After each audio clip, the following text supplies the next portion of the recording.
आयुषी गौड़ जी आगरा से। राधे राधे। श्री हरिदास श्री हरिवंश महाराज जी, प्रणाम गुरुदेव। गुरुदेव, किसी भी परिस्थिति में सही फैसला कैसे लें?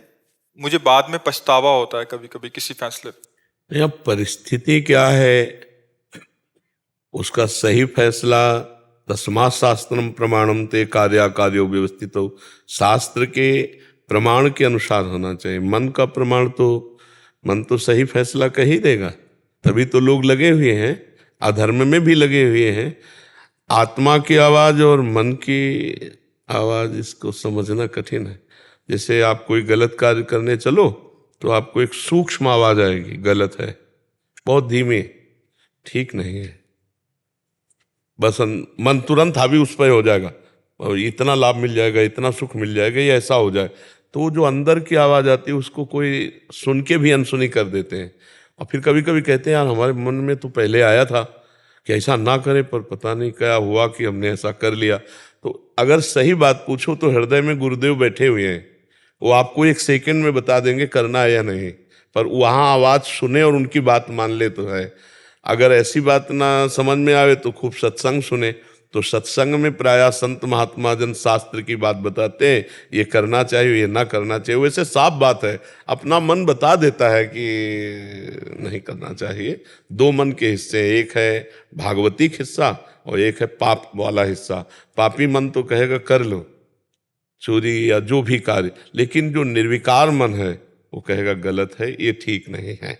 ऐसा उसकी बात सुनने के लिए जो हमको दम चाहिए वो भगवान के नाम से ही आएगी। हमारी बुद्धि पवित्र हो, वो बात पकड़ ले तो गलत हमसे नहीं होगा।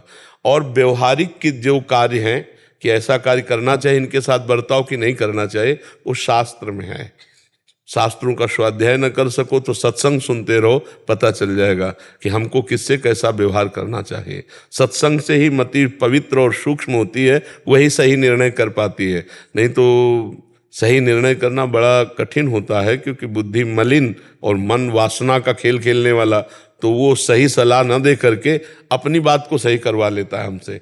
और जितना जेल भरी है ना, वो सब मन ने सही करवाया है। वो सही माने हाँ, हमसे जबरदस्ती हाँ करवा लिया और कर्म बन गया और उससे अपराध बन गया। तो हमारे पवित्र मन की जो आवाज़ है वो सुनना थोड़ा कठिन है। अगर सुन लो तो वही उत्तर आपको दे देगा। आत्मना प्रतिकूलानि परेशान न समाचरेत, शास्त्र आदेश करता है कि सही और गलत का निर्णय अपने से देखो। आत्मना प्रतिकूल, जो आत्मा उपदेश हो रहा है उसके प्रतिकूल मत चलो, या फिर ऐसे समझ लो जो तुम्हें अच्छा नहीं लगता वो बर्ताव किसी के साथ मत करो। जैसे हमारी बहन को कोई गंदी दृष्टि से देखे, हमें अच्छा नहीं लगे तो हम किसी की बहन को ना देखें गंदी दृष्टि से। ऐसे ही धर्म का, हमारे कोई गलत शब्द बोले तो अच्छा नहीं लगता तो हम किसी को गलत शब्द ना बोले, हमारी कोई चोरी करे तो अच्छा नहीं लगता तो हम किसी के साथ चोरी ना करें। जो हमें धर्मयुक्त हृदय को पसंद है वो व्यवहार हम दूसरे के साथ करें। अधर्मयुक्त आचरण जो है हमें पसंद नहीं तो हम दूसरों के साथ अधर्मयुक्त व्यवहार ना करें। तो शास्त्र, स्वाध्याय, सत्संग और आत्मस्वरूप प्रेरणा सच्चे मन की ये बात सुने तो हमें पता चल जाएगा ये कार्य करना चाहिए या नहीं करना चाहिए। अनीता राजकुमार जी। जय जय राधेश्याम। जय जय राधेश्याम महाराज जी। महाराज जी, मैं गर्भवती हूँ, नाम जप, महामंत्र और आपका एकांतिक वार्तालाप कृपा से रोज सुनती हूँ। कार्य की व्यस्तता के कारण भागवतिक ग्रंथ जैसे गीता जी, भागवत जी आदि नहीं पढ़ पाती। क्या मेरी संतान भागवतिक गुणों वाली हो सकती है? कहा नहीं जा सकता। ध्रुव जी महान भागवत हुए और उनके वंश में महाराज बेन हुए, बहुत ही दुष्ट स्वभाव के, नीच प्रवृत्ति के। बस ऐसे ही ध्रुव से उनके जो पुत्र हुए, फिर उनके बस ऐसे मतलब 2-3 पीढ़ी महाराज अंग के पुत्र बेन, स्मृति आ गई। उनकी माँ का नाम सुनीता और पिता का नाम महाराज अंग और पुत्र का नाम बेन। महान धर्मात्मा जो अंग थे, महान धर्मात्मा, भगवत भजन करने वाले। और माँ जो थी वो अधर्म के वंश की थी। माँ का विशेष प्रभाव पड़ने के कारण पुत्र में दुष्टता इस कोट की आ गई कि महात्माओं ने मार डाला। जब राजा बनाए गए घोर अत्याचार, घोर पापाचार, तो बहुत से सिद्ध संतों ने जाके उन्हें मार दिया। फिर उनकी दाहिनी भुजा से भगवान पृथु और बाईं भुजा से महारानी अर्शी प्रकट हुई। तो अब ये नहीं कहा जा सकता कि हम नाम जप कर रहे हैं, हम कथा सुन रहे हैं, इसका प्रभाव पड़ सकता है, पड़ता है। पर अगर पूर्व संस्कार प्रारब्ध, तो जैसे महाराज उग्रसेन महान धार्मिक भगवान के भक्त, लेकिन उनका पुत्र कंस बिल्कुल धर्म विरोधी। तो ऐसे कई जगह पाया गया। अब जैसे उल्टा पाया गया, हिरण्यकश्यप महान धर्म विरोधी, प्रहलाद जी मां भागवत, पुत्र पैदा हो रहा मां भागवत। और ये नहीं कि नारद जी से ही उनकी बुद्धि बदली, नहीं, नारद जी ने देखकर कहा था इसके गर्भ में वो मां भागवत है, देवराज इंद्र तेरी क्या सामर्थ्य है, काल भी नहीं मार सकता उसको जो इसके गर्भ में, क्योंकि प्रहलाद जी गर्भ में थे। तो इसका ठीक निर्णय एकदम नहीं किया जा सकता, पर शास्त्रीय पद्धति है, यदि गर्भस्थ शिशु की जो माँ है उसको संस्कार देना चाहे तो पवित्र भोजन, नाम जप, और जैसे आप धाम आई हैं तो इसका संस्कार उसके ऊपर पड़ेगा, वो भागवत बन सकता है। पर अगर कहीं पूर्व का ऐसा संस्कार है तो फिर नहीं बदला जा सकता, क्योंकि महाभागवतों के भी कई ऐसी संतानें हुई जो ऐसा। तो इसलिए हम प्रयास करें, फल भगवान पर छोड़ दें, कर्मण्येवाधिकारस्ते मा फलेषु कदाचन। क्योंकि अगर कह दे हाँ ही, तो ऐसे कितने उदाहरण हैं कि माता पिता बड़े साधु स्वभाव के और बड़े धार्मिक प्रवृत्ति को, पुत्र बड़ा दुष्ट, और कितने ऐसे उदाहरण कि माता पिता बड़े दुष्ट स्वभाव के, पुत्र बड़ा धार्मिक और बड़ा साधु स्वभाव का। तो इससे पूर्व का प्रारब्ध भी बल लगाता है। तो अगर पूर्व का प्रारब्ध जोरदार हुआ तो भक्त बन जाएगा, अगर पूर्व का प्रारब्ध हे प्रवृत्ति में जाना है तो आपका भजन उसकी सुरक्षा करेगा, उसको बढ़ाएगा, पर वो भक्त ही बनेगा, ऐसा नहीं कहा जा सकता। प्रभु से प्रार्थना करें कि ऐसा भक्त बालक पैदा हो तभी महाराज जी, अगर कर्म उसके वैसे हैं खुद के भी और बच्चे के भी, तो फिर हाँ, फिर तो मंगल ही होगा। लेकिन कभी कभी बहुत संस्कार के बुरे प्रारब्ध वाले बच्चे, अब जैसे आत्मदेव ब्राह्मण, कितना भजनानंदी, कितना धर्मात्मा, जिससे पुत्र के रूप में धुंधकारी संबंध से ही तो आया, उनकी बहन का लड़का उसने गोद में लिया उस संबंध से। तो धर्मात्मा पुरुष ने क्या धर्म की कमी रखी थी, लेकिन संस्कार होते हैं, कर्म भोग भोगना होता है। तो अगर अच्छे कर्म भोग भोगने तो अच्छा पुत्र पैदा हो गया, देख देख के आनंद होता है, उसके कर्म सुनकर आनंद होता है। और ऐसे पुत्र पैदा हो जाते हैं कि उनके कर्म सुन करके दुख होता है, और वो माता पिता को अपने यौवन अवस्था में कष्ट भी देते हैं। बहुत मारा आत्मदेव ब्राह्मण को, और माँ को इतना मारा कि वो तो कुएं में गिर के मर गई। भागवत में कथा है, पढ़ के देखो। तो ये थोड़ा पर्दा लगा हुआ है, इसको फाइनल में नहीं कहा जा सकता कि हाँ, ऐसा नहीं कहा जा सकता। एक वृद्ध माता जी मिले थे, वो कह रहे थे कि घर वालों ने भगा दिया बेटा बेटी ने, तो अभी कृपा ये हुई कि वृंदावन वास मिल गया। उनके ऐसे तिरस्कृत करने पे शायद ऐसे फंसी रह जाती, तो कोई कोई संयोग बनता है कैसा भी महाराज जी। हाँ, और इसमें भी जैसे अपने प्रारब्ध मान लो इनके हैं भोग के अच्छे, तो सात्विक और ऐसा पुत्र, और अगर इनको भोग भोगना है तो वो फिर क्रूर स्वभाव का प्रकट हो सकता है। ये सब करने पर भी मतलब इस पर फाइनल नहीं किया जा सकता, क्योंकि पूर्व प्रारब्ध उस जीव का क्या है, कौन आया इस गर्भ में, इसका हमें तो पता नहीं ना। ये भगवान जानते कि कौन आया है गर्भ में, और वो किस कोटि का है, किस कैसा प्रारब्ध, ये पर्दे में रहता है, ये तो भगवान ही जानते हैं। महाराज जी, मैं ब्रजवासी हूँ, और एक मेरा बड़ा प्रश्न था आपके साथ में। मैं आपकी रील भी देख रहा हूँ। मैं कोई भी काम करता हूँ, वो चीज राधा रानी मेरे को दे देती है, पर वो मन संतुष्ट नहीं होता है। मन तो बच्चा तुम्हें ब्रह्मा बना दिया है तो भी नहीं संतुष्ट होगे, जब तक भगवत प्राप्ति नहीं हो जाएगी। हमारी बात समझ लो, सच्ची बात नहीं ना, भगवान की जब तक प्राप्ति नहीं होगी तब तक ये मन कभी शांत नहीं होगा, ये पक्की बात समझो। आप तो मान लो ब्रजवासी हो, फिर हम उदाहरण देते हैं, वो एक आई थी तो कह रही थी हमारे पास सब कुछ है पर मैं खुश नहीं हूं। पलटकर प्रश्न वही है आपका, पलटकर वही है, शब्द केवल अलग है। हाँ, वो कह रही थी मेरे पास सब कुछ है पर मैं खुश नहीं हूं।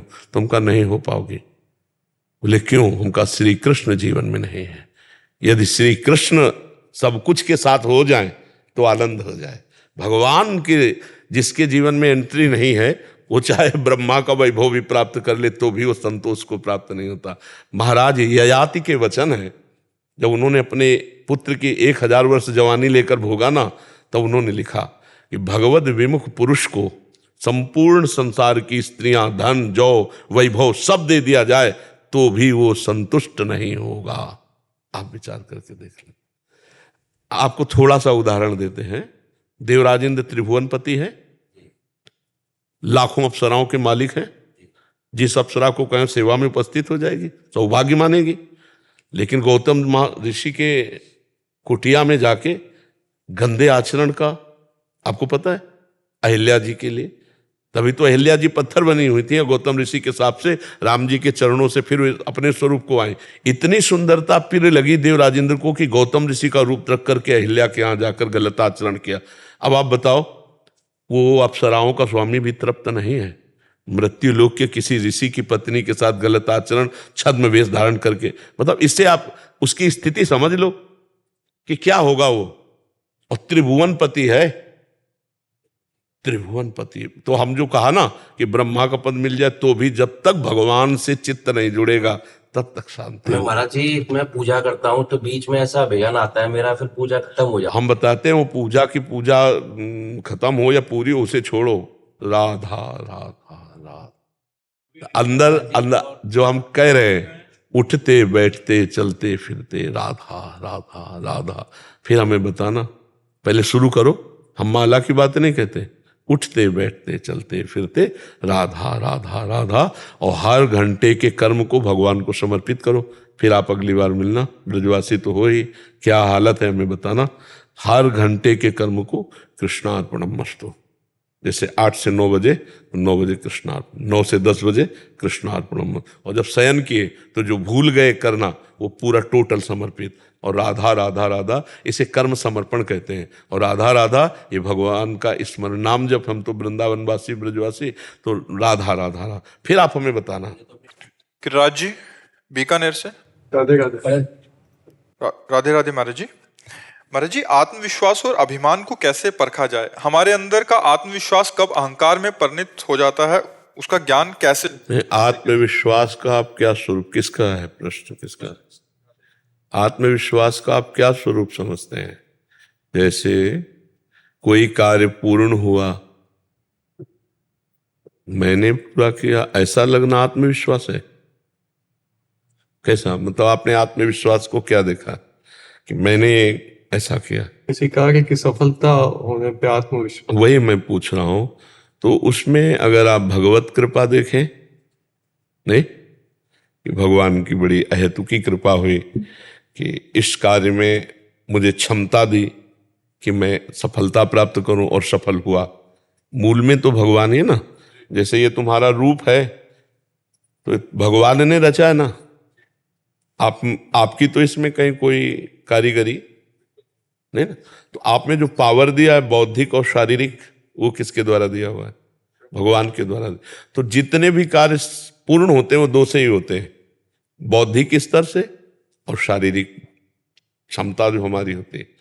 कोई बौद्धिक स्तर के कार्य होते हैं, कोई शरीर बल से पूरे होते हैं।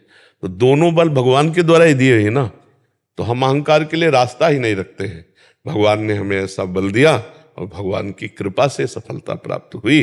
तो इसे परम पवित्र विश्वास आपका दिन प्रतिदिन भगवान के प्रति बढ़ता जाएगा और आपकी जीवन की यात्रा पूर्ण होगी। जब हम इसको इस रूप में लेते हैं कि मैं सबसे अच्छा सफल हुआ, तो फिर अहंकार आ जाता है इसमें। यदि हम बीच में भगवान को नहीं लाते तो फिर अहंकार आ जाता है और फिर उसका पतन होता है, फिर उसका पतन होता है। भगवान से जो जोड़ दिया जाता है वो परम पवित्र, और जो मैं से जोड़कर संसार को जोड़ दिया जाता है वो अपवित्र हो जाता है। तो वो मैं के साथ जो जुड़ा प्रकृतिकांश उसे मलिन कर देता है। इसलिए परमात्मा को बीच में लाना अति अनिवार्य है। कहो मत वाणी से, वाणी से तो यही है कि आपको इनाम मिल रहा है, आप हर्षित हो रहा है, पर आपको अंदर से कि ये सब मेरे भगवान की कृपा से हुआ है, क्योंकि उस परमात्मा ने मुझे बुद्धि दी, मुझे बल दिया, उन्हीं के बल से बुद्धि से ये सब काम हुआ। तो अंदर ही अंदर हम खुशी होकर उसकी जय मना रहे हैं। अगर हम हार जाते हैं तो फिर वो भी भगवान की। हाँ, सुख दुखे समय कृत्वा लाभा लाभो जया जयो, यही सच्चे भक्त की पहचान, यही सच्चे ज्ञानी की पहचान। ठीक है ना, बहुत अच्छे, ऐसे चलो। अहंकार के लिए कोई जगह मत रखो। अहंकार उसे कहते हैं सफलता पर स्वयं को रखना, सफलता पर स्वयं को रखना उसे अहंकार कहते हैं। कुछ भी अगर कहीं भी मैंने इतने खिताब प्राप्त किए, मैंने, अभी उसका अहंकार बढ़ रहा है। और भगवान की कृपा से ऐसा ऐसा ऐसा सब ये सहज स्वभाव में है। अंदर से भगवान की बात रखे जरूर। अगर भगवान की बात नहीं रखेगा तो फिर वो अहंकार आ जाएगा और वो फिर गलत करवाएगा। अब जैसे बड़े बड़े उसमें हर्षित हुए जीत कर, तो फिर शराब है, ये व्यभिचार है, ऐसे बढ़ता चला जाता है और वो गिर जाते हैं, वो पतित हो जाते हैं। तो विजय तो वही है कि माया पर विजय प्राप्त की जाए, इंद्रियों पर विजय प्राप्त की जाए। क्यों? अगर आप विजयशील जगत में हो तो सच्ची विजय है कि आप अपने पर विजय प्राप्त कर लो, आपसे कोई गंदा काम ना हो, किसी का अहित ना हो, आप इंद्रियों पर विजय प्राप्त कर लो, मन पर विजय प्राप्त कर लो, तो सच्चे विजयी होगी कि नहीं। अब दूसरी जगह तो विजय प्राप्ति के खुद गुलाम बने हुए इंद्रियों के, मन के, जैसा चाहे वैसा गंदा करवा ले। तो मुझे लगता है कि भगवान से विमुख होने के कारण सफलता भी अंत में असफलता का रूप ले लेती है, और भगवान को सम्मुख रखे तो असफलता भी सफलता का रूप ले लेगी। जैसे पांडवों को वन वन भटकना पड़ा, पर हस्तिनापुर के सिंहासन पर पांडव ही बैठे। तो इसलिए धर्म से चलो और अहंकार के लिए जगह मत रखो, उसे भगवान को समर्पित करके कि भगवान के। और सच्ची बात बच्चा है, आप मान लो बहुत बुद्धिमान भी हो सकते थे, आप पागल भी हो सकते थे, भगवान ने आपको इतनी क्षमता दी है तो उसी क्षमता से तो आप विजय प्राप्त कर रहे हो।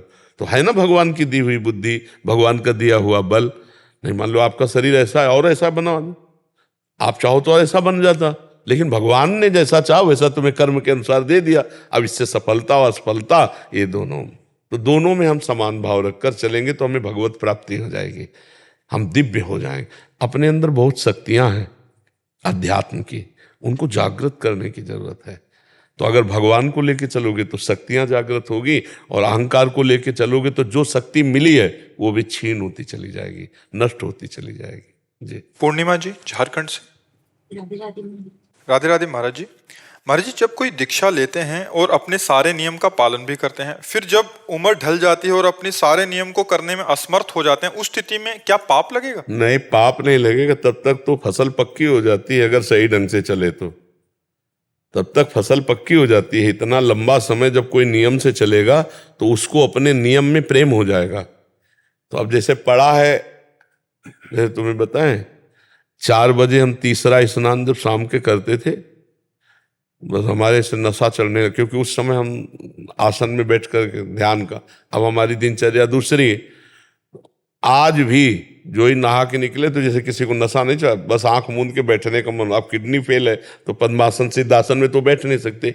इससे हम कह सकते हैं कि अगर वो 8 से 10 बजे तक माला चलाने का अभ्यास किया है और चारपाई में पड़ा है और नहीं कर पा रहा, तो उसका मन उस समय माला जपने लगेगा, उस समय उसका मन माला जपने लगेगा। आप देखो, जिस समय जो आप कार्य करते हो उस समय मन खिंचता है कि नहीं।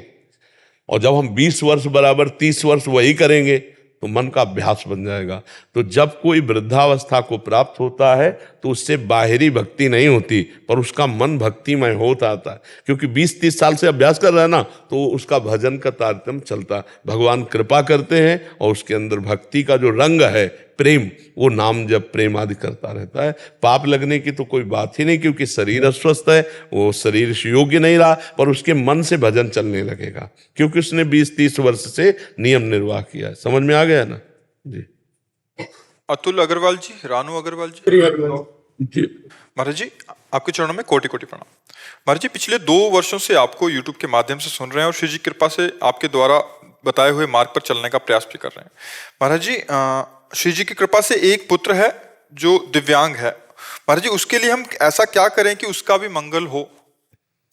हाँ, अगर वो नाम जप कर सकता है तो नहीं कर सकता। 13 साल का है, पर वो नाम जप सुन सकता है तो सुना। श्रवण और कथन का एक ही फल होता है।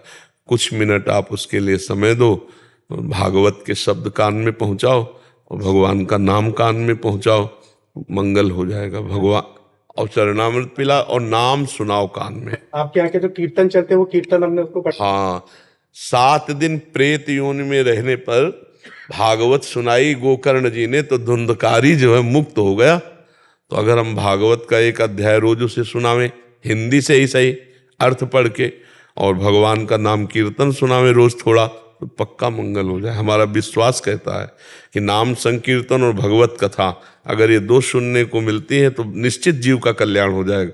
अच्छा, वो अबोध है तो उससे पाप होने वाला है नहीं इस जन्म में, पूर्व से जो कर्म थे उसके अनुसार आ गया। अब आप ऐसे पिता मिले धार्मिक, तो धर्म के द्वारा उसका उत्थान ही होगा, अब पतन होने वाला नहीं है। तो उसको नाम सुनाओ और भगवत कथा सुनाओ। चरणामृत दे रहे तो बहुत बड़ी बात है, रोज चरणामृत तो ब्रजरज, ये तो सब अमृत है, पक्का कल्याण हो जाएगा। ठीक है। राधे जी, न्यू दिल्ली से। श्री हरिवंश महाराज जी, आपके चरणों में कोटि कोटि दंडवत प्रणाम। गुरुदेव, त्यागी कैसे बने? प्रभु प्राप्ति के मार्ग में हमें कई वस्तुओं का त्याग करना पड़ता है, जो चीजें त्याज्य हैं। किसका प्रश्न है? त्यागी का मतलब बच्चा कपड़ा उतार लेना या कपड़ा बदल देना या स्थान परिवर्तन कर देना, उसे त्यागी नहीं कहते।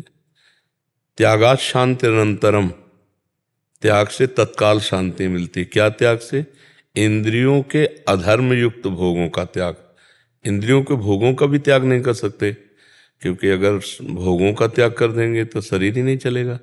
जल भी, भोजन भी, जो आवश्यक औषधि है, जो आवश्यक पेय पदार्थ है, आवश्यक खाद्य पदार्थ है, अधर्म युक्त विषयों का त्याग। जैसे रोटी दाल से काम चल सकता है, हम मनुष्य, हमें मांस अंडा नहीं खाना चाहिए, क्योंकि वो हमारे लिए निषेध है, मनुष्य के लिए निषेध है। ये हिंसक पशुओं का भोजन है। बिल्ली कबूतर को खाती है, उसको कोई पाप थोड़ी लगता है। सिंह बलात् पशुओं को जबरदस्ती गाय भैंस को मार कर खाता है, उसको कोई पाप थोड़ी लगता है, उसका विषय है। लेकिन हम मनुष्य हैं, यदि हम ऐसा करते हैं तो घोर पाप है।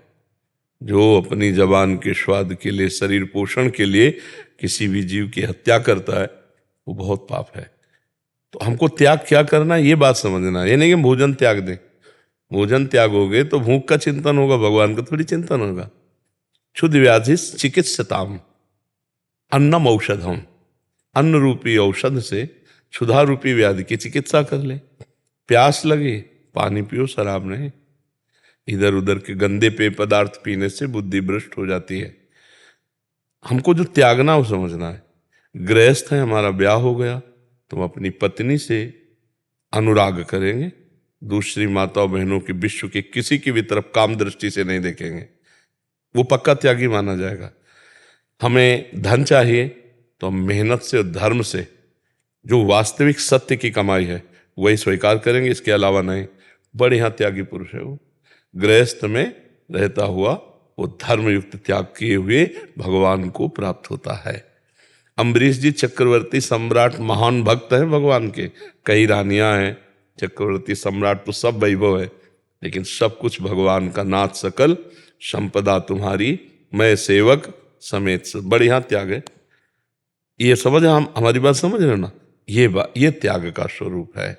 जो बाहरी, जैसे एक जगह हम गए, उस समय विरक्त भाव से भ्रमण में थे, तो एक परमहंस जी आए तो जमीन पे बैठे, तो हमने कहा तखत पे बैठ जाओ। बोले तुम्हारा, हमसे कहा तुम्हारा आश्रम है? कहा नहीं महाराज जी, हम भी भ्रमण करते हुए यहाँ आए, और दूसरी बात बेटा मैं वहाँ बैठता हूँ जहाँ से उतारा ना जाऊँ। तो बोले मैं जमीन पे बैठा हूँ, यहाँ से उतारा तो जाऊँ। तो हम कहा नहीं महाराज जी, यहाँ के जो महाराज हैं बड़े त्यागी हैं।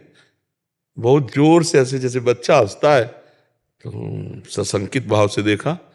तो हम कई दिन वहाँ रुके थे, तो उनका ये सब बना हुआ और त्यागी है। वो महाराज जी पैसा छूते नहीं। फिर और हंसे, छूते नहीं तो आता कहाँ से? हम कहा कपड़े में बंधवा लेते हैं ऐसे। ये सब नाटकबाजी, त्याग नहीं है ना?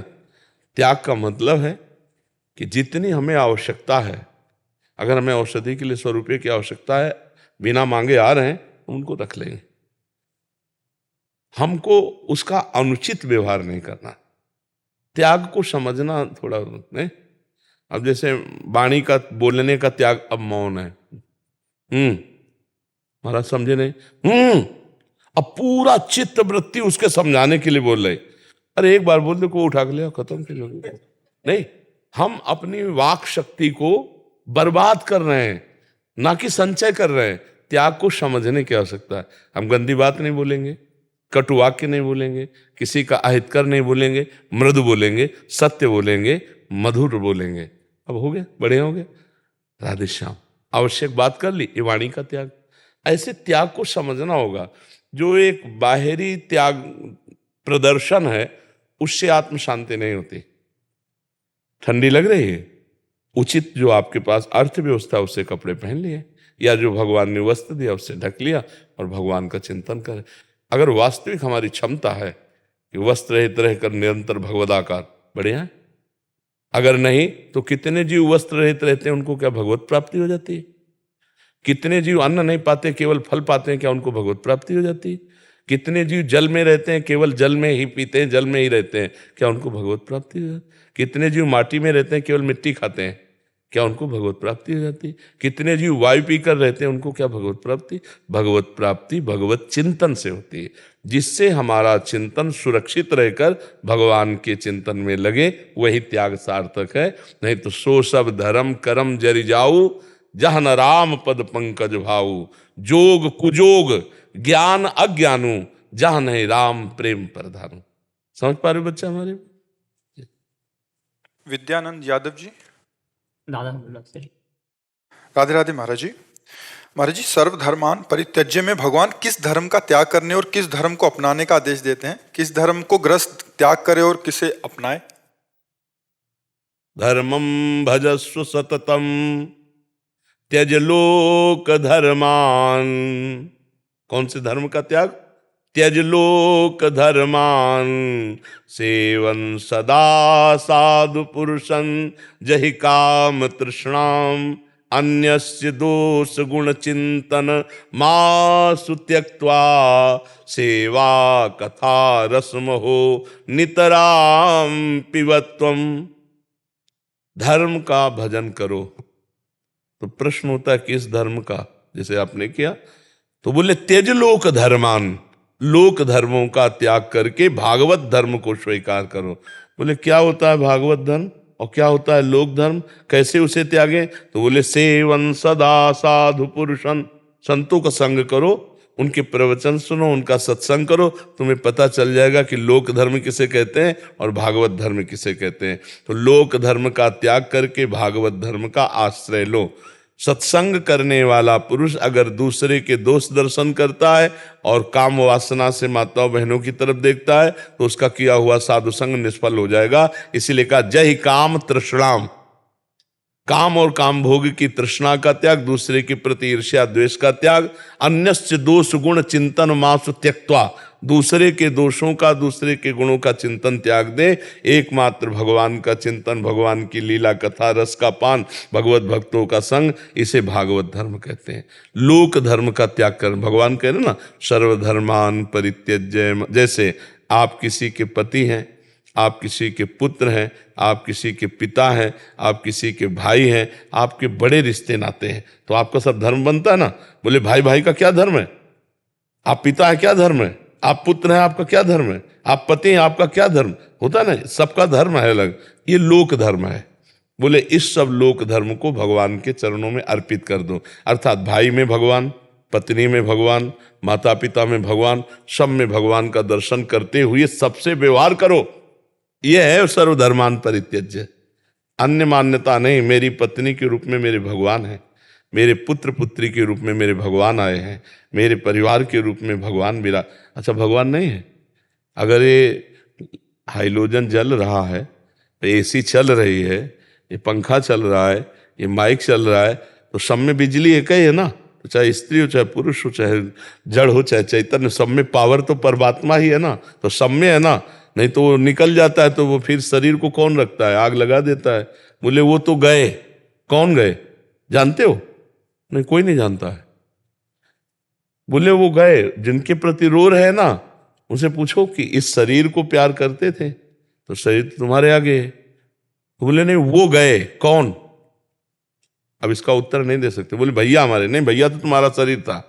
जो तुम्हारे बाप से प्रकट हुआ वो तो ये शरीर था, वो बाप से नहीं पैदा हुआ, वो आप ही है, वो आप है, वो किसी से पैदा नहीं होता है, वो आकर शरीर में वास करता है केवल, वो पैदा नहीं होता, वो प्राकृतिक वस्तु नहीं, वो चिदानंद ईश्वर अंश जीव अविनाशी चेतन अमल सहज सुख। भगवान कहते हैं ना ममई वांसो, अब उसको ना देखो, आप नहीं पहचान पा रहे,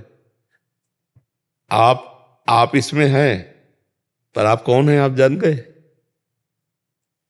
आप अपने को देखते हैं शीशा में तो अपने को देखते हैं ना, नहीं, शरीर का चेहरा दिखाई देता है, आपका नहीं। आप तो समाधि में अपने को देख सकते हैं, शीशा से नहीं देख सकते। जो शीशा से देखा जाता है वो पार्थिव पंचभौतिक का विकार है, पंचभौतिक तत्वों का, लेकिन वो कौन मानता है?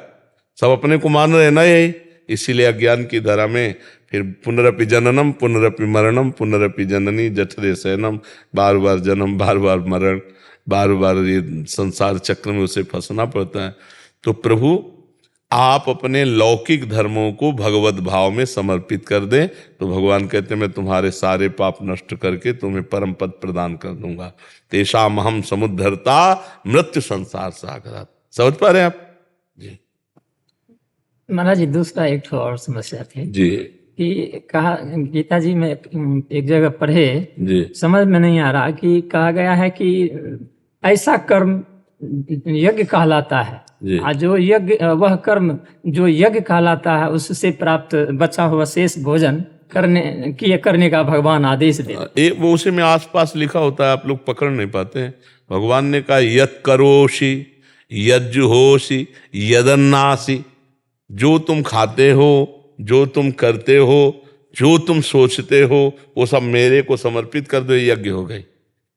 यज्ञ का मतलब है धर्म पूर्वक कमाया हुआ जो अन्न है वो जब रसोई में पकाया और भगवान को प्यार से भोग लगाया और बाहर निकल के देखे कोई संत महात्मा अतिथि पशु पक्षी, उसको टुकड़ा डाल दिया और इसके बाद जय करके पाया, वो यज्ञ है।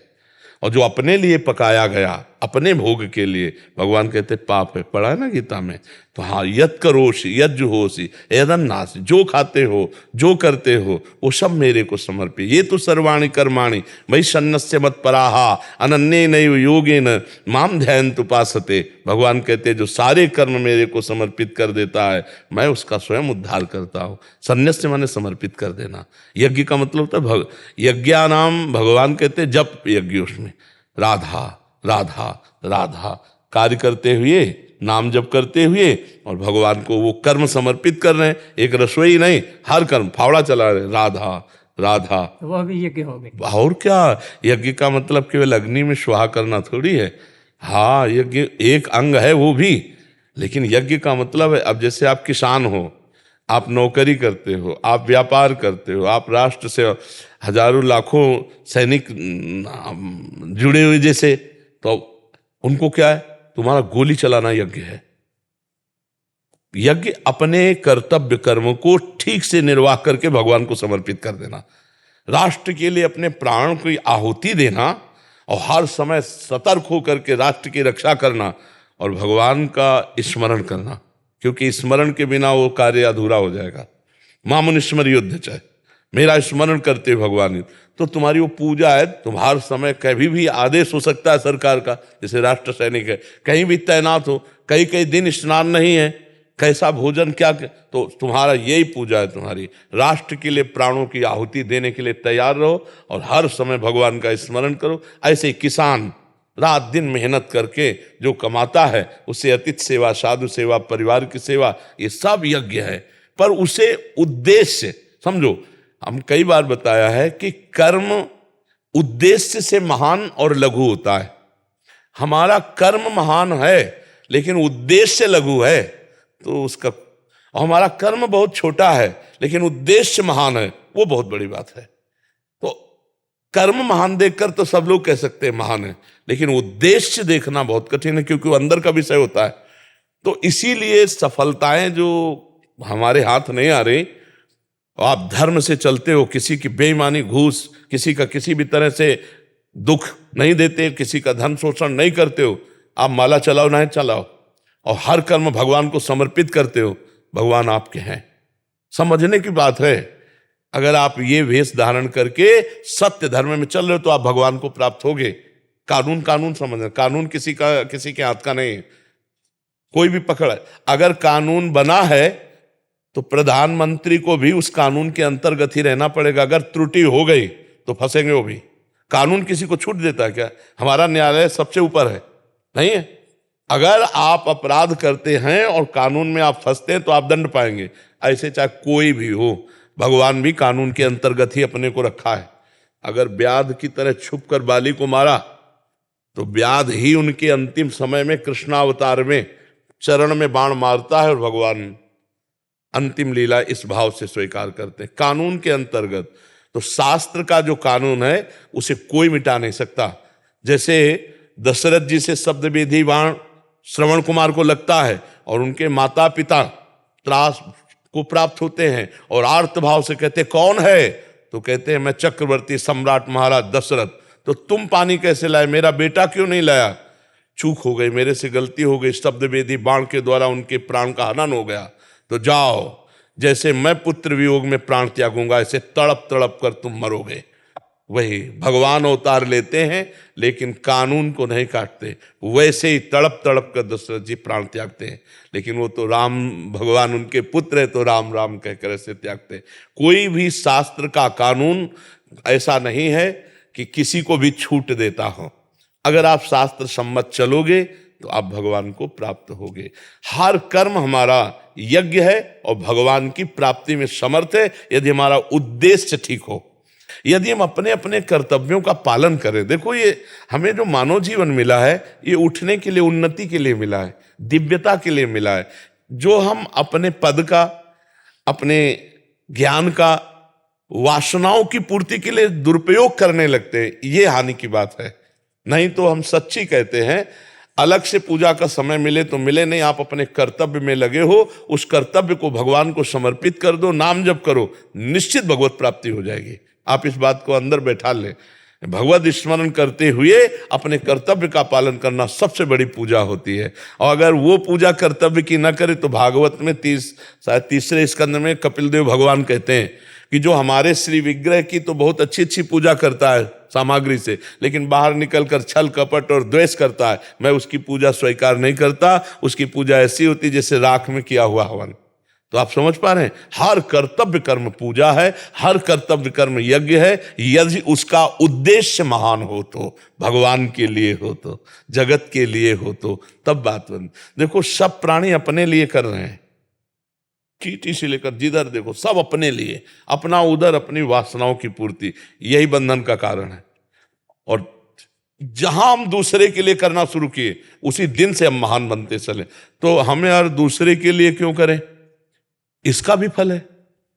जैसे आपने मेहनत की, बहुत अच्छे डॉक्टर बने, अब आपका उद्देश्य मैं भारत में जो भी हमारे सानिध्य में आ गया, पैसा मिले ना मिले मैं उसको ठीक करने की कोशिश करूंगा, मैं अपना कर्तव्य पालन। पैसा तो आपके चरण चूमेगा, क्योंकि धर्मात्मा पुरुष के पास अर्थ वैसे जाता है जैसे नदियां समुद्र के पास बिना चाहे।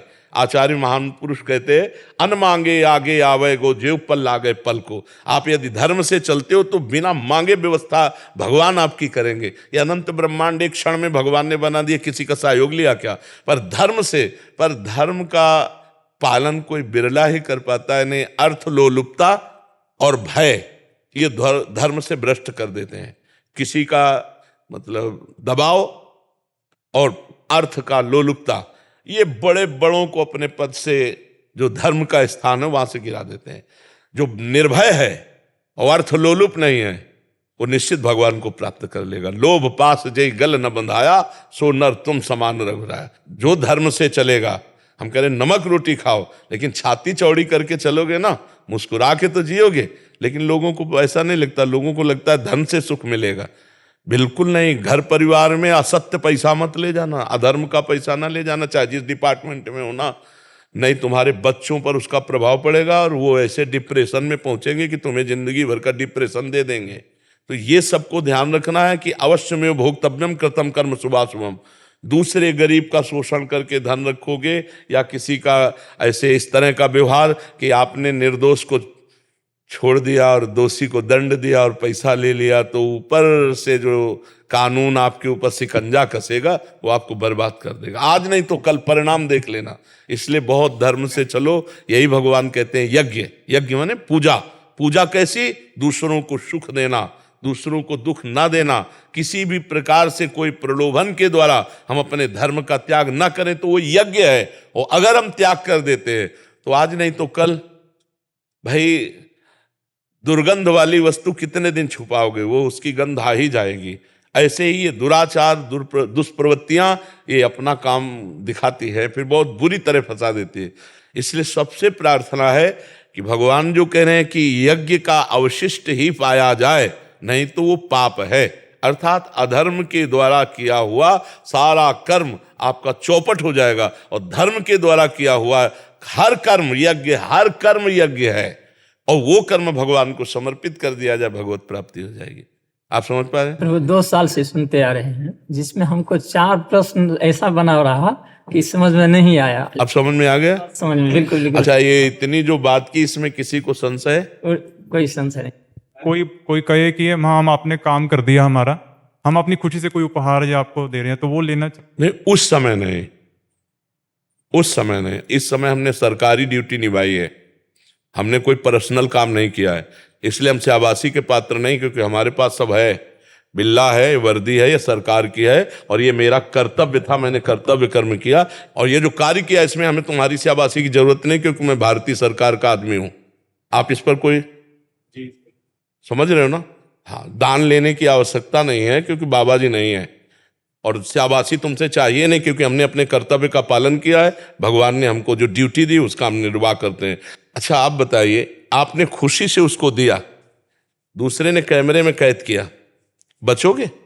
आप कहोगे कि नहीं साहब, हमने तो ये तो ऐसे खुशी से दे रहे थे।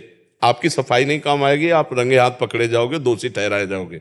ऐसा हमें लगता है कि ये बहुत बड़ा धर्म का विषय होगा। महाराज जी, कई अधिकारियों के घर के बाहर लोग तोहफे रख जाते हैं कि हमारा आपने ये काम किया, हम आपको तोहफे में दे रहे हैं। हाँ, तो उनको दूसरों को तोहफा दे देना चाहिए, गौशाला में देना चाहिए। जहाँ हजारों गायें भूखे रहती हैं वहाँ उनका पोषण होता रहेगा। धर्म का पैसा भाई, हमारी बात मान लो, वो तुम्हारे परिवार को सुखी रखेगा। अगर अधर्म का पहुंच गया तो आतंक मचा देगा। ये पक्की बात है, पक्की बात है। 100 के 100 मर गए अधर्म के कारण। जो कुरुवंशी पांडव का विरोध, पांडव की संपत्ति छीन, 100 के 100 मर गए, और 18 अक्षोणी कटी केवल इसी अधर्म के खेल से। तो मुझे लगता है, जैसा शास्त्र सम्मत विषय है, कि धर्म तो एक धर्म ही है। देखो, हम पुरानी तुम्हें बात कह रहे हैं कि गांव के लोग 100 रुपया का गेहूं बेचा था, तो 10 रुपया उसमें एक्स्ट्रा आ गया। तो जब घर में गिना गया तो 110 थे। तो पिताश्री ने कहा, ये 100 सहित लेके जाओ, पहले 100 रुपया भी लो और जाओ, और उनको गिनवाओ कि 10 ज्यादा थे, और दे के आओ, तो फिर वापस आओ। पानी भी नहीं पीने दे, जाओ। बेईमानी नहीं, 10 रुपया एक्स्ट्रा रख लेना, बेईमानी होगी। कितने पवित्र लोगों के स्वभाव होते थे। कहीं कोई बाहर भूला भटका शाम के आ गया तो दामाद की तरह घर में रखते, खाओ पियो, दरवाजे में आराम से पढ़ो, उसकी सुरक्षा। आज विश्वास, पवित्रता, ये सब, पति पत्नी में विश्वास नहीं, माता पुत्र में विश्वास नहीं। आप संबंधों की देखो धज्जियां उड़ रही, फिर अतिथि पर विश्वास, अतिथि कैसे विश्वास।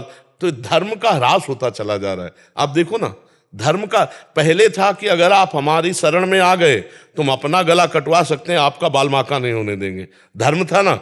अब ऐसा नहीं है। ये सब धर्म का ह्रास होता चला जा रहा है। ये धर्म है, अतिथि धर्म, शरणागत की रक्षा का धर्म, पतिव्रत धर्म, बहुत से धर्म है।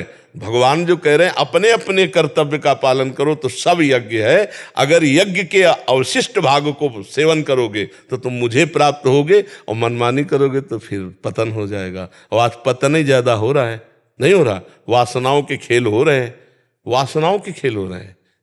सब अंदर से देखिएगा आप, धर्म के लिए ऐसा नहीं कि नहीं है, बिरले ही हैं। वासनाओं के लिए चाहे हम कुछ भी करते हो, हमारा उद्देश्य अगर वासना का है तो सब बेकार है, और उपासना का है तो सब बढ़िया है। कुछ भी करो, अपने अपने धर्म के अनुसार कुछ भी जो है कर्तव्य कर, वो भगवान को अर्पित कर दो, उपासना बन गई।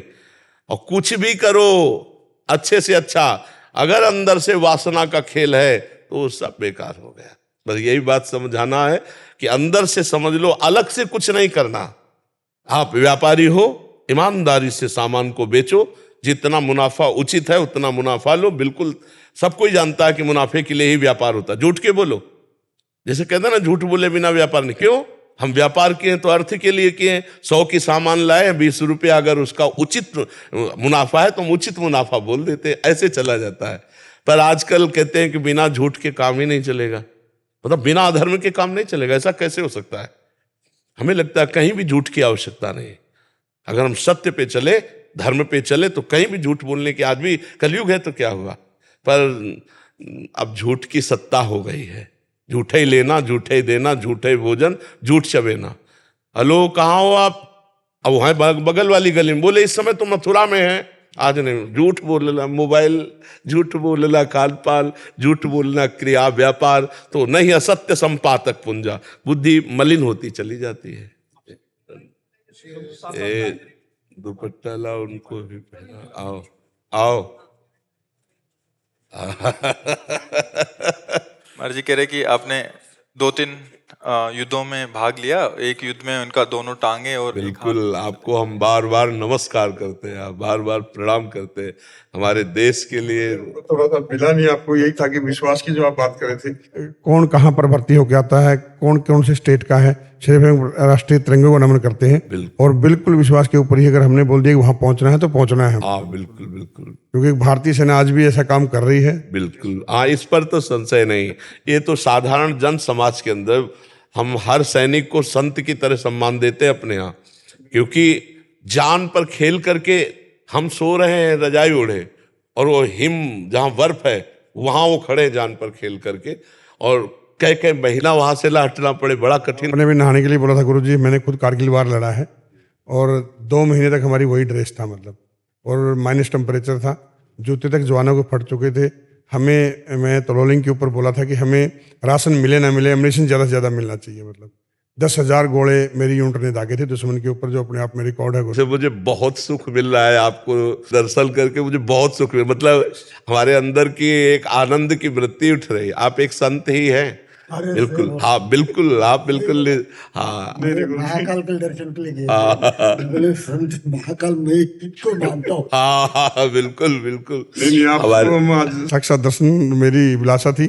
मैं आज भी, मतलब जो हमने 26 साल पहले किया कारगिल में, वो एक अलग बात थी गुरुजी, लेकिन मैं आज भी जो हमारे शहीद हुए हैं उन परिवारों से मिलता हूँ, और मैंने एक गाड़ी मॉडिफिकेशन करवाई हुई है, एक शहीद को घर में दीपक दे रहा हूँ, और मैं खुद ड्राइविंग करता हूँ। तो मैंने 21,000। आप ड्राइविंग कर लेते हैं? हाँ गुरुजी, ठीक है। ये दीपक गुरुजी हम देते हैं सभी को, बिल्कुल दे दीजिए। हम चाहते हैं कि ये थोड़ा सा, हाँ ये दोनों चीज। हेल्थ का मुझे ये कहना था सर कि आज के बाहर के मार्केट में जैसे अब गोलियां चल रही हैं दवाई की, जैसे कैंसर हुआ, किडनीज हुआ, उसके साइड इफेक्ट बहुत हो रहे हैं सर। जैसे मैंने खुद रिसर्च किया है, मैं हेल्थी प्रॉब्लम, जो मेडिसिन से जो है कैंसर का कीमो में जो है ना पूरा जला देते हैं बॉडी को अंदर, और इसलिए आयुर्वेदिक लेना चाहिए या कंटिन्यू चलना चाहिए कीमो थेरेपी? अब इसके लिए क्या है कि जब जो डॉक्टर सलाह देंगे ना, अब जैसे हम बाबा जी, हम तो आध्यात्मिक सलाह दे सकते हैं।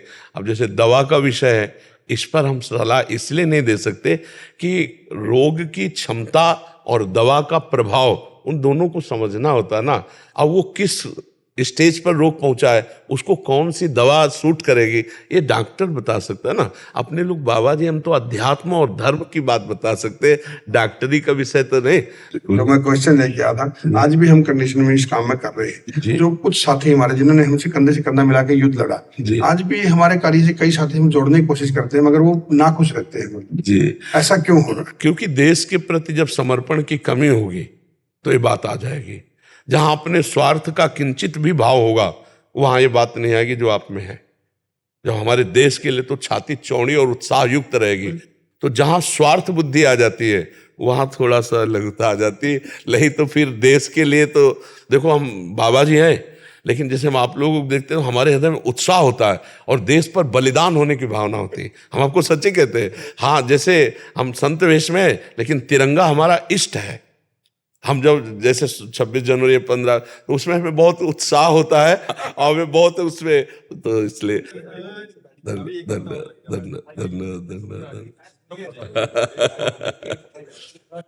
हाँ, ये स्वागत है आपका। महाराज जी आज एक प्रश्न था, इस प्रसंग चल रहा है इसलिए पूछ रहा हूँ, किसी और ने बैच में प्रश्न है। महाराज जी कह रहे हैं कि 12 साल हो गए उनका बच्चा हुआ नहीं, किसी कारणवश गिर जाता है ऐसे करके, तो कह रहे हैं कि बहुत सारे लोग उनको ताने मार रहे हैं कि अपने पति की दूसरी शादी करा दो। कह रहे मेरा मन इतना व्यथित हो गया है कि मैं डिप्रेशन में जा रही हूँ कि बच्चा आएगा तो मतलब दूसरी शादी कर दूं। हाँ, ऐसा भी मान्यता है बहुत संसार तो देखो बहुत विचित्र कोटि का है। संसार की तो सलाहें बहुत अलग अलग कोटि की हैं, बहुत अलग अलग कोटि की हैं। संसार की सलाह न माने तस्मात् शास्त्रम प्रमाणम ते कार्याकार्य व्यवस्थितो। कार्य और अकार्य की व्यवस्था शास्त्र सम्मत है। देखो, ये हमारे पूर्व जन्म का कर्मों का फल होता है कि संतान आई और चली गई, क्योंकि उस जीवात्मा की केवल गर्भ में रहना और निकलना, बस इतना ही केवल संयोग था। जैसे माता गंगा जी महाराज शांतनु से जो पुत्र होता गंगा में फेंक देती, 7 को फेंका, 8वें को जब उन्होंने रोक लिया तो ये कोई नई घटना नहीं थी, ये घटना पहले ब्रह्मलोक में तय हो चुकी थी।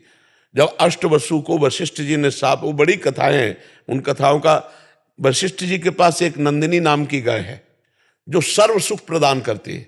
मतलब जो आप चाहो, जैसे कल्पतरु तैसे वो कामधेनु, जो चाहो आप वो दे दे, और उसका दूध पीने वाला अमर हो जाता है। तो 8 वसु जा रहे थे, उनकी पत्नी एक के साथ थी, तो उन्होंने कहा ये बहुत सुंदर गाय, बोले तो कामधेनु गाय है। कामधेनु की महिमा बताई तो प्रलोभित हो गई और उसने कहा मृत्यु लोक में मेरी एक सखी है, इस गाय का अपहरण कर लो, इसका दूध पिलाएंगे तो अमर हो जाएगी। वो गाय अपहरण कर ली। थोड़ी देर में वशिष्ठ जी आए, वशिष्ठ जी देखा गाय नहीं, ध्यान के द्वारा देखा तो अष्टवसु लिए जा रहे, वहीं प्रकट हो गए और कहा तुम नीच कर्म किए, देवताओं से भी श्रेष्ठ वसु होकर के एक ब्रह्म ऋषि की गाय चुराई, जाओ तुम मृत्यु लोक को प्राप्त हो। तो 7 चरणों में गिर गए। 8वें की पत्नी ने ये सारा प्लान बनाया था, 8वें सम्मिलित सब थे। तब उन्होंने कहा महाराज मेरी कोई गलती नहीं, मैं केवल 7 था। तो बोले 7 ही जन्मोगे, पर जन्म लेते ही मुक्त हो जाओगे, लेकिन 8वां ये मुक्त नहीं होगा। तो उनका प्रभु वसु से हमको मनुष्य लोक में जन्म लेने का शाप दिलाया इसने, तो मुझे मृत्यु लोक में स्त्री प्राप्त ना हो। तो उनका एवं मस्त ऐसा ही हो। तो देखो 7 जन्मते गंगा जी ने मार दिया, गंगा जी के जल में फेंक करके। और 8वें भीष्म पितामह, और कहा था कि मुझे पत्नी न मिले तो आजीवन ब्रह्मचारी। सब विधान भगवान का पहले से होता है, हम लोगों के कर्मों का जाल बिछा हुआ है। इस कर्म जाल को अगर काटना है तो भगवान का स्मरण करते हुए इतना महान हम भजन करें कि हमारे सारे कर्म विध्वंस हो जाएं और भगवत प्राप्त हो जाए। ये संसार, किसी के लड़का नहीं होता तो गाँव में इतना टॉर्चर करते हैं, अब वो जो बहन है, माता है, उसके कान में जब ये शब्द जाते हैं तो कितना उसको जलन होती है। ये नीच बुद्धि के जो लोग होते हैं ना, ये टॉर्चर करते हैं। जी मान्यता है ना, उसी के लिए प्रश्न कर रहा हूँ। नहीं नहीं, ऐसी बिल्कुल नहीं धारणा करनी चाहिए। कितने लोग अपने यहाँ है जो पति पत्नी मिलकर के जवान होकर के ब्रह्मचर्य व्रत धारण करके भजन कर रहे हैं भगवत प्राप्ति के लिए। तो ये सब संसारी बातें तो नहीं, तस्मात् शास्त्रम प्रमाणम, शास्त्र के प्रमाण के अनुसार चलना। वैसे प्रत्येक माता पिता को ऐसी चिंता हुई है, इतिहास साक्षी है। चाहे वो महाराज चक्रवर्ती सम्राट दशरथ जी हो या नंद बाबा यशोदा जी हो, बड़े बड़े महापुरुषों को भी, क्योंकि गृहस्थ धर्म का फल है संतान। अगर वो चाहे लड़की हो चाहे लड़का हो, दोनों को समान भाव से देखना चाहिए। पुत्र में प्रधान भाव नहीं रखना चाहिए, क्योंकि इससे भेद बुद्धि पैदा होती है और ये धर्म विरुद्ध है। तो आज समाज में जैसे भाव बढ़ रहे हैं, पर यदि प्रारब्ध में संतान नहीं है तो निराश होने की जरूरत नहीं है। पति पत्नी दोनों फिर आगे चलकर ब्रह्मचर्य नियम ले और सन्यासी की तरह जीवन व्यतीत करते हुए भजन करे तो परम लाभ भगवान की प्राप्ति हो जाएगी। भगवान को अपना पुत्र मान ले, गोपाल जी को अपना पुत्र मान ले, पर गृहस्थी में प्रायः ये आकांक्षा रहती है। श्रीमद् भागवत का प्रारंभ ही इसी से होता है। आत्मदेव नाम के एक ब्राह्मण थे, बहुत समृद्धशाली थे।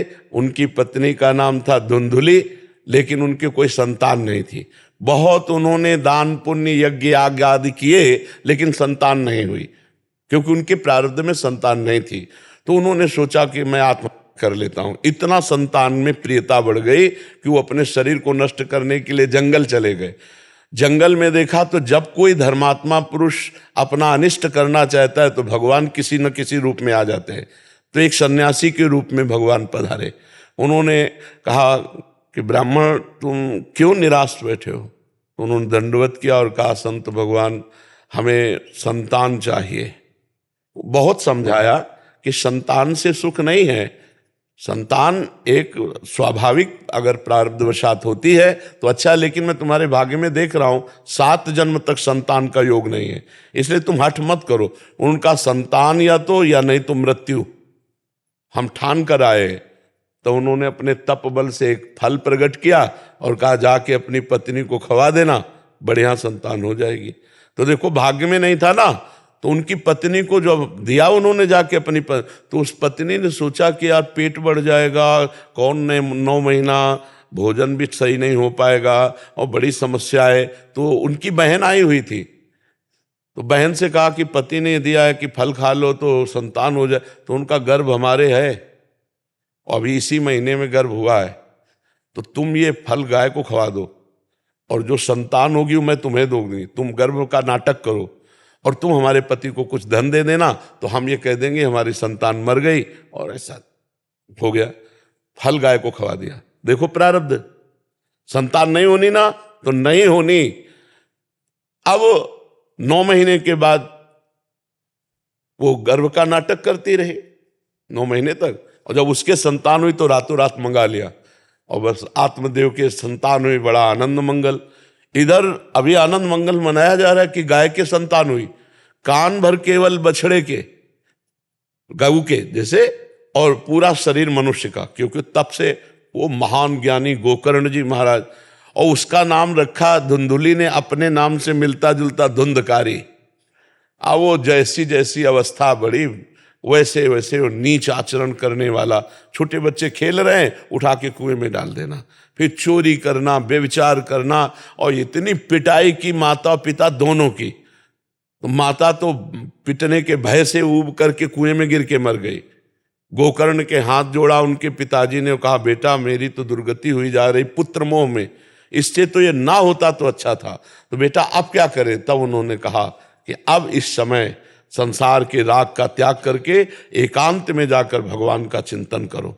धर्मम भजस्व सततम त्यज लोक धर्मान, सेवन सदा साधु पुरुषन, जय काम तृष्णाम, अन्यस्य दोष गुण चिंतन मास मुक्त्वा, सेवा कथा रस्म हो नितराम पिबत्वम।